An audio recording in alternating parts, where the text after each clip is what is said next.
يلا. صباح الفل على كل حبايبنا. النهارده جايب لك جهاز رخيص، جهاز استيراد فرز اول، الديل البريسيشن التي 3600. الديل البريسيشن تي 3600 الكاش 20 8 كور وب 5000 ونص. خليك معايا.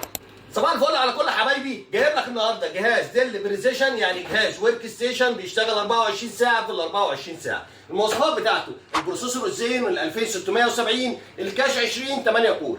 كاش 20 8 كور، بروسيسور 2.6، الميكس بتاعه بيعلى لغايه 3.6 عشان يشغل معاك برامج والعاب 2024 2025 زي ما انت عايز.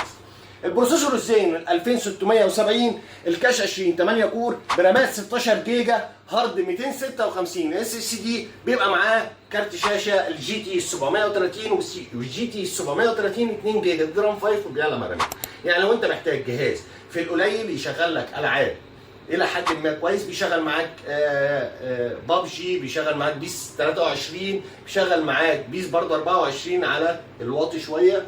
جهاز بيشغل برامج والعاب الى حد ما محترم، وسعره 5000 ونص. باور سبلاي 425 واط، مكنه بتشتغل 24 ساعه في ال 24 ساعه. عرض حصري من شركه شمس 5000 ونص.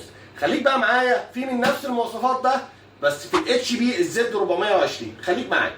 العرض التاني معانا في الاتش بي الورك ستيشن الزد 420، نفس المواصفات يا جماعه. ال 2670، الكاش 20 8 كور برامات 16 جيجا، هارد 256 اس اس دي، كارت فيجا جي تي 730 2 جيجا درام 5 وبيعلى مع الرامات. باور سبلاي 600 واط، يعني بيشغل معاك كروت شاشه جي تي اكس والار تي اكس مرتاح. جهاز سعره برضه على قد الايد وبيشغل معاك برامج والعاب الى حد ما محترم، وسعره 5000 ونص لفتره محدوده. الاجهزه كلها استيراد فرز اول بضمان 3 شهور. والسلام عليكم.